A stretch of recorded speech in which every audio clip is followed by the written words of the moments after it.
Discovering truth. Discovering truth. I'm listening.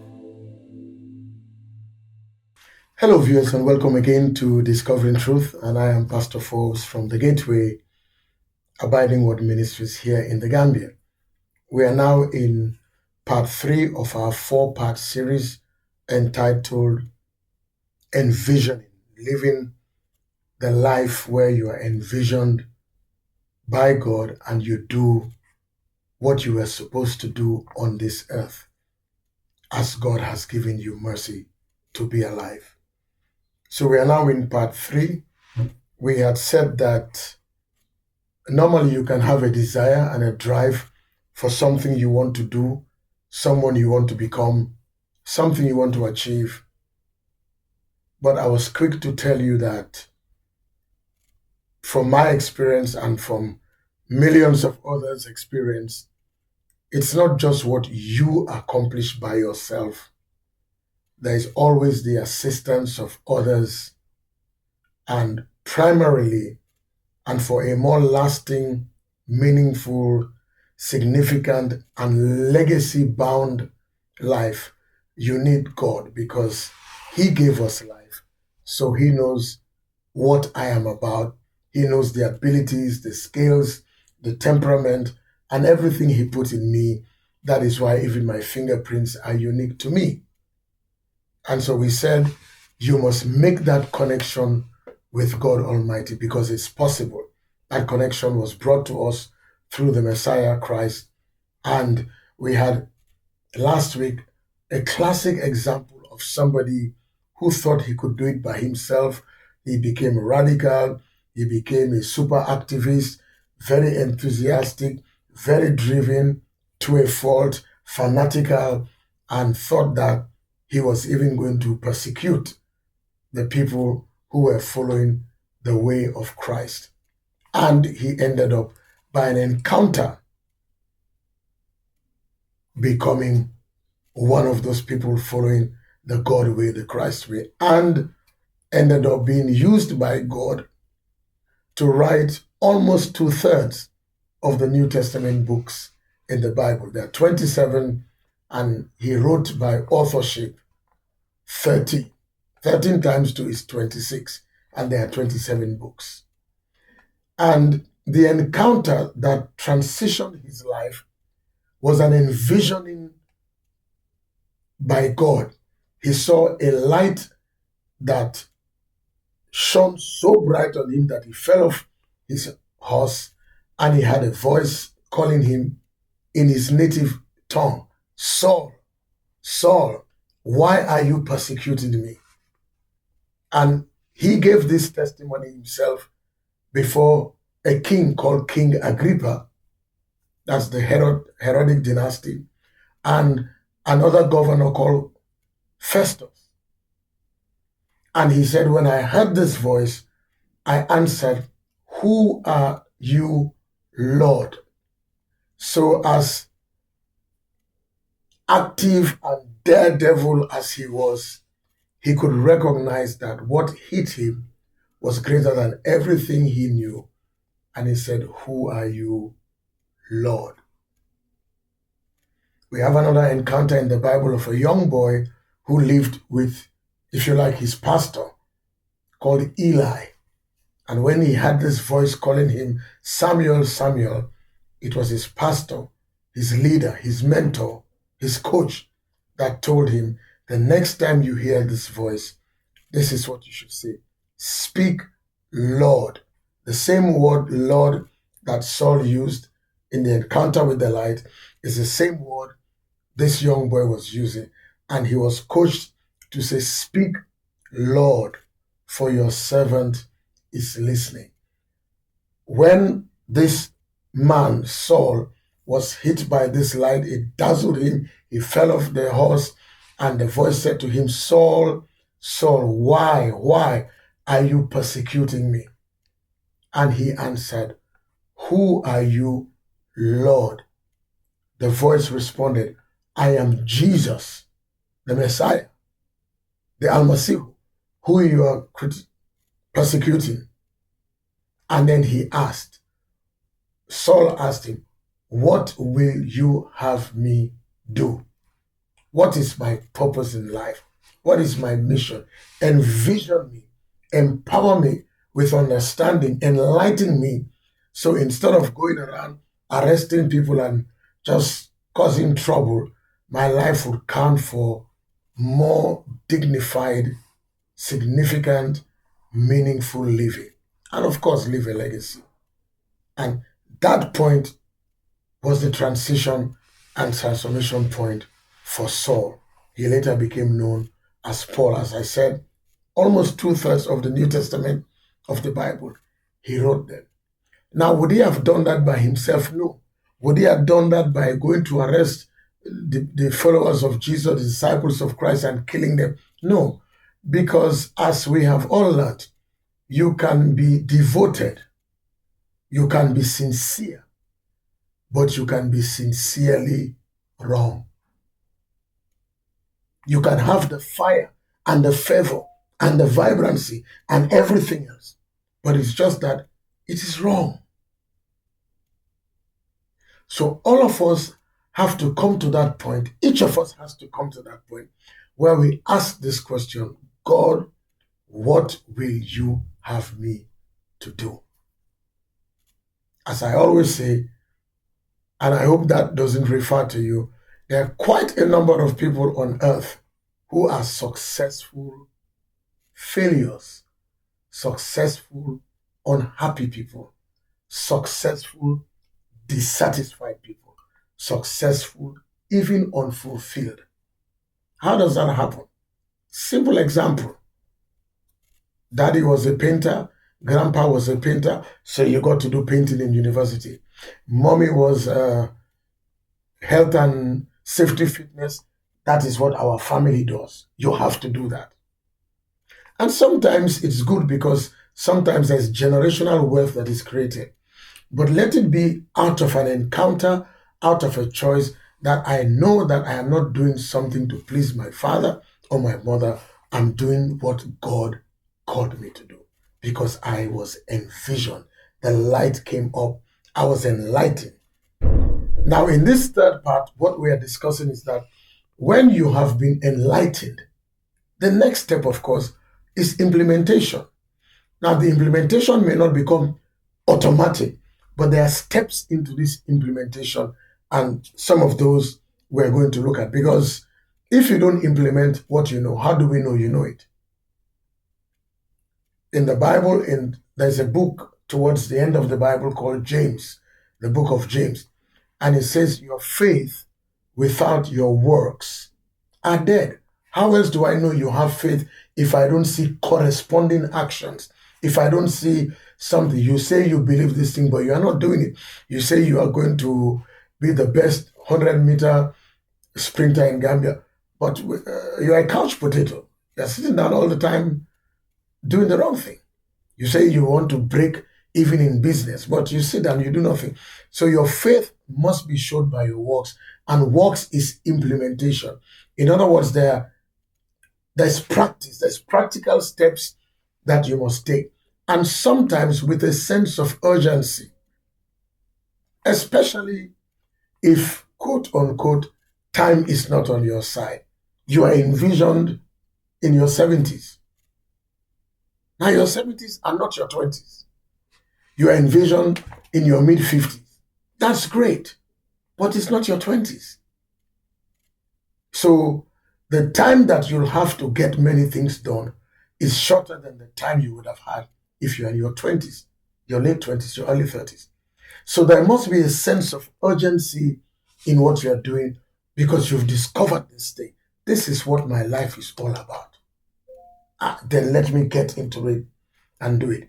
And you must have this urgency that with a sense of determination and focus and consistency over time, not fat, as we say here, over time will now give your vision impact, influence, and possibly even leadership in that area that you have chosen, causing you to be one of the people creating and directing the narratives and becoming a mentor in that field. I love what I do because I have found my purpose. I've been envisioned. I love it. And I'm grateful to God. I would not want to be doing something else. So it's not a job. It's not a chore. This is my calling. My encounter has shown me that this is what I'm supposed to do. And yes, sometimes when you do it, there's a lot of applause. Sometimes when you do it, nobody knows you because you're in the growth process. Either way, you keep doing it. And I remember giving you some words. I created an acronym, IDDD. Today I'm changing it to IDDO. So what is that? I always say there is a need for intentionality. You have to be intentional. If not, nobody will buy what you are saying. You have to dig in and be intentional. Secondly, you have to be determined. You have to even be super determined for what you're doing. Thirdly, you must add diligence. Diligence always pays. Diligence delivers us from calamity, from bankruptcy, from Bomayegon. If I had known, if I'd been Sabi, had I known. Because in diligence, you stop to check everything, research, read everything. So there must be intentionality in our lives now that we have been envisioned. So I am intentional what I do on television, what I do in the Forbes Academy, what I do in Forbes Executive Training, what I do in preaching, what I do in other things that I do. There's an intentionality. Secondly, there's a determination. You want to succeed. You want it to work. It has to work. You can't blame anybody. You can't say, I don't know. Now you know. So you got to be determined. Put a sense of priority in what you do and say, this comes first. I am determined to get it done. Thirdly, you must be diligent about it. Create time and make it work. The fourth day I had given you was discipline, and that is a given. But the fourth letter, I changed it to O. You must be organized. Intentionality, determination, discipline, and organization. IDDO. How can you fail with these four things? How can we not advance with these four things? Show me somebody who is intentional, who is determined, who is diligent, and who is organized. I'll show you somebody who is going somewhere. I'll show you somebody with a vision who is focused. And we must do that. And there are scriptures in the Bible that speak to that. Some of you may know the Queen of Sheba. There is a book in the Bible, Old Testament book called First Kings. I always tell you that there are about 3 of them in the Old Testament, 1st and 2nd Samuel, 1st and 2nd Kings, and then 1st and 2nd Chronicles.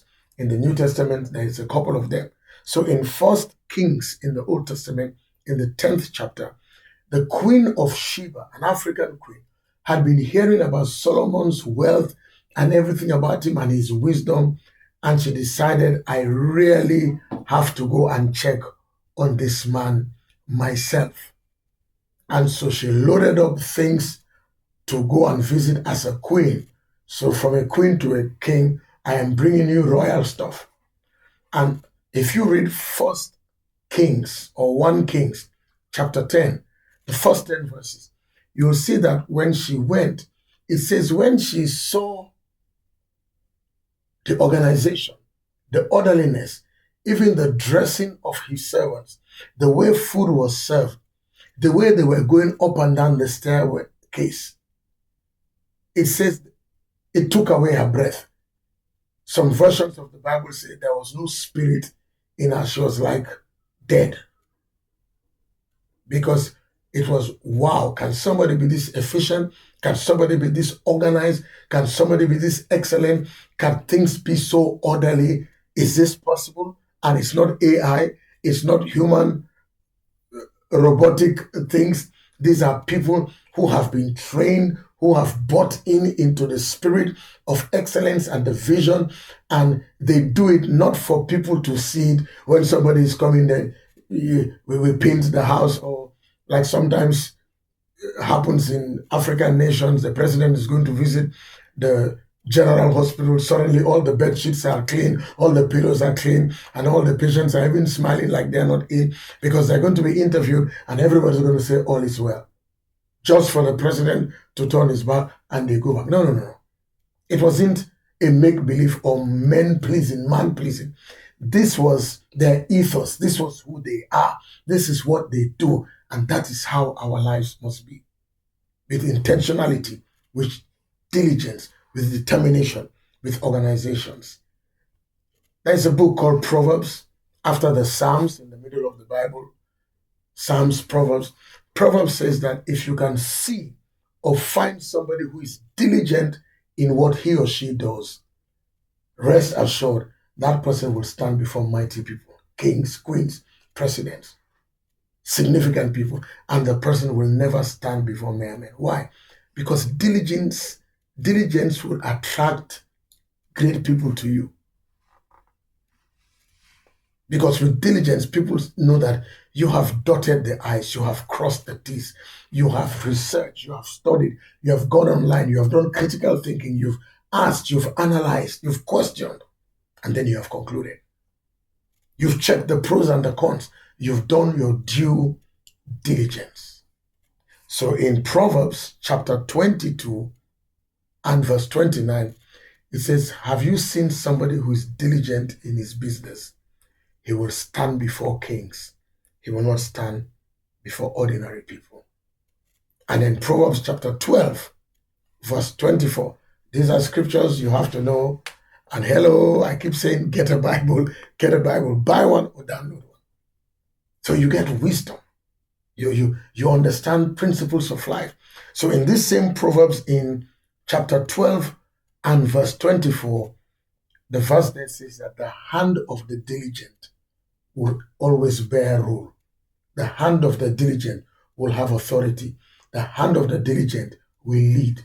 The hand of the slothful will just be there. Meima, when I give me, I beg you, Melanma, Ngiriala.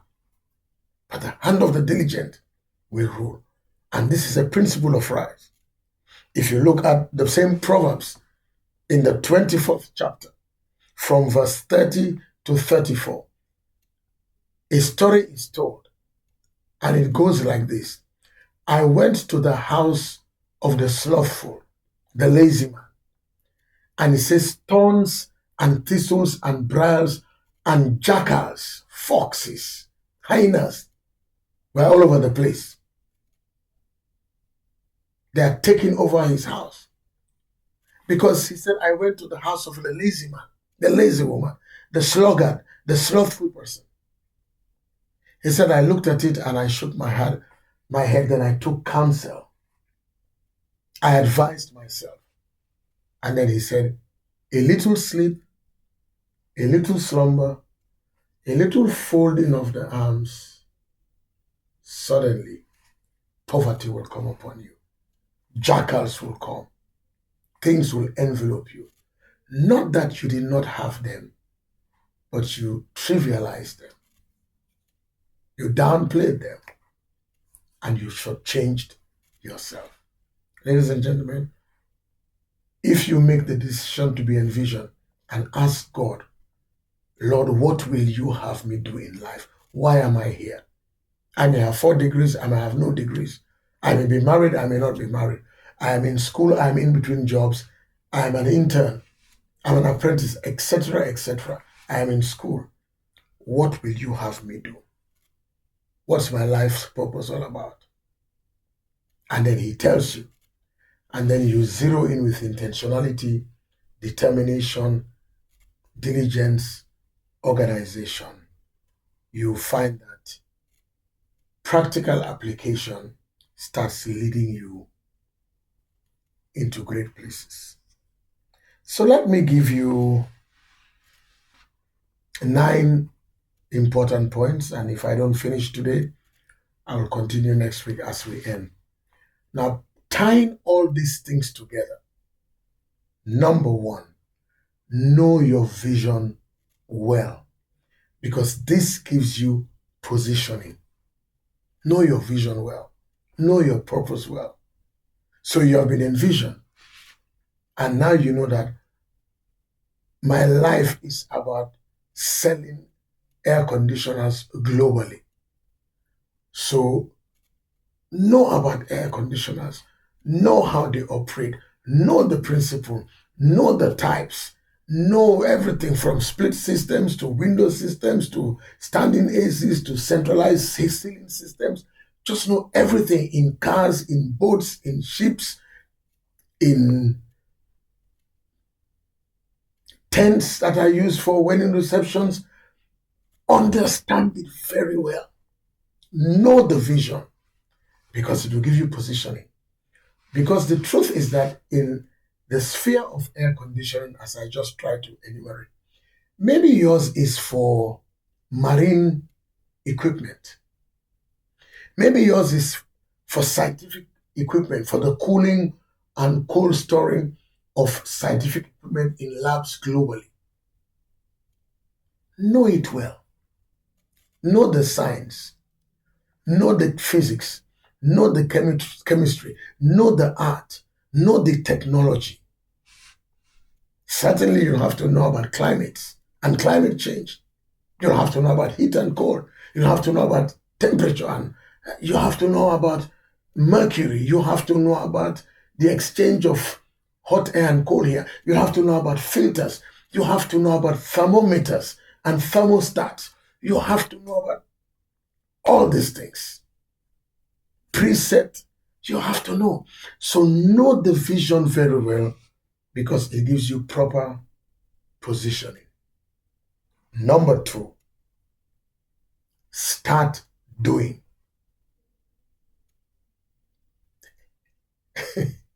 You can't do anything if you don't start doing something. Start the doing. Get down to business. Don't procrastinate. In English, we are told that procrastination is the thief of time. I will do it tomorrow. Nakodef suba, besuba. Oh, we have time. We have time. I'm watching it. When we get to the bridge, we'll cross it. No. Start doing something now. One of those things might be increasing your knowledge on the subject. Get books. Another will be apprenticeship, internship, understudying, and serving. Get into the mood and the mode and the feel and the groove of it. Don't just talk. Start getting into practice. Because, practical application always becomes a personal experience. Now you know. If you have unfortunately been shocked by touching some live wire somewhere, and maybe you are not putting your shoes on, after the experience, you know exactly what to do. You double protect yourself. So get into the practicals of it. Number three, make deliberate and determined moves and efforts to develop and increase and grow and improve and advance. I repeat, to develop and increase and grow and improve and advance. Make deliberate and determined efforts. Sometimes you have to pay some people. Don't always want it free. Sometimes you have to observe some people. I always remember the story of a friend of mine who is now a judge in a West African country, told me that as a young law student, he was the first, when he was on holiday and he was doing internship, he was the first in the chambers, and he will wait until the partners were going home before he left. And sometimes he will come down, anybody around oh, please file this, do this, something called a brief or something. And he had more experience than his peers. Met him a couple of years back, he was a partner. A couple of years after, he owned a law firm. Today, he's a judge in his country. It's not magic. We read a scripture that said, if you see somebody who is diligent in his business, he will stand before mighty men. And I am saying, please make deliberate and determined efforts. Don't say it does not work, it rained, the place is hot, there is no power, fuel has been increased. Make a deliberate effort. Make a deliberate effort. Be determined. Make moves that will push you. Make efforts that will make you grow, that will make you advance, that will make you stretch yourself, that will make you improve upon yourself, that will make you advance in life. That's the practicality. That's implementation. Yes, you have been in Envision. I have been in Envision. But what I'm doing today is implementation. And it's a consistent, determined implementation. Next month, by the grace of God, around this time next month, this TV program, I will be celebrating 30 years. Next month in June, 30 consecutive, non-stop years discovering truth on television. 30. Of course, I am far better today than I was 29 years ago. I have learned more. I have improved. I have advanced. I have grown because I was determined. Were there times I wanted to quit? Yes. Were there times I felt nobody is listening? Yes. Were there times I felt, look, I'm tired? Yes. But I kept going. Deliberate, determined efforts and moves to grow, to improve, to stretch myself, to expand myself, to push myself. And now, in 4 weeks' time, it will be 30 years and counting. And I think I hear you say congratulations. So thank you. Number 4, build yourself internally. You know, I was chatting with a very high-profile person in this country, and I asked the person, if you were to hire people, we always talk about the 3 C's of hiring people. And the 3 C's, let us see, A, B, C, C. The 3 C's of teamwork. Competence, character, chemistry. Each of them very important. Do you want to work with an incompetent person? No, they will slow you down. Do you want to work with somebody that has no character? They will taint the reputation of your institution and even your personal name. Do you want to work with somebody who doesn't have chemistry? He just cannot fit in with the ethos, with the vision, with the mission, with the purpose, with the core values of what you're doing? No. So when people, and there are so many other C's, compliance, communication, there's so many things people put in the C's. So you hear 3 C's, 7 C's, 5 C's, 9 C's, but the 3 C's are well known. Competence, character, and chemistry. And then I asked this person, which would you consider number 1? And from their lips came the word character. Because without character, nothing goes. Reputation can be good because it's outwardly. Reputation is optics. Reputation is perception. Reputation can be engineered. You know how people talk about laundering money and washing the money and cleaning dirty money into good money? Sometimes people who have caused reputational damage can clean their reputation. But character is a non-negotiable because it is who you actually are, who I actually am.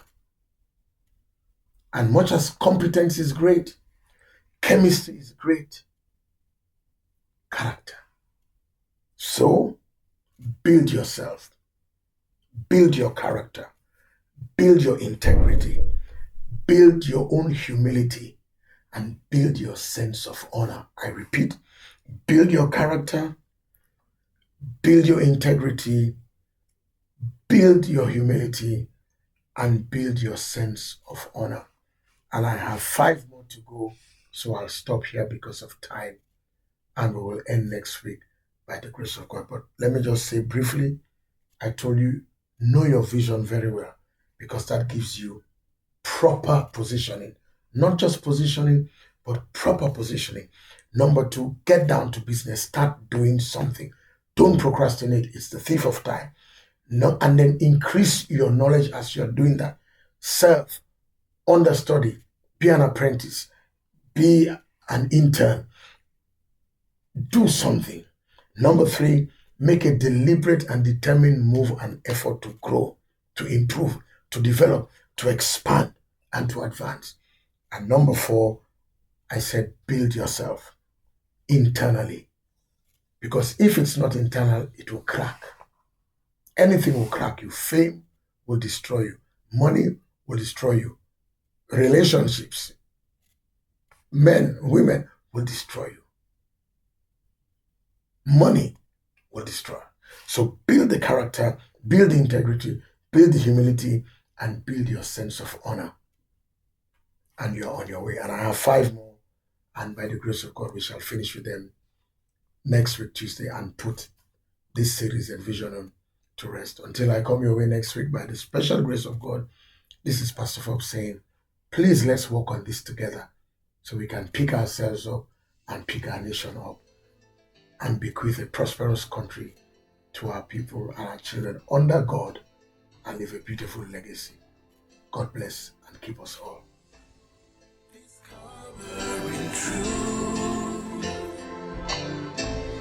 Discover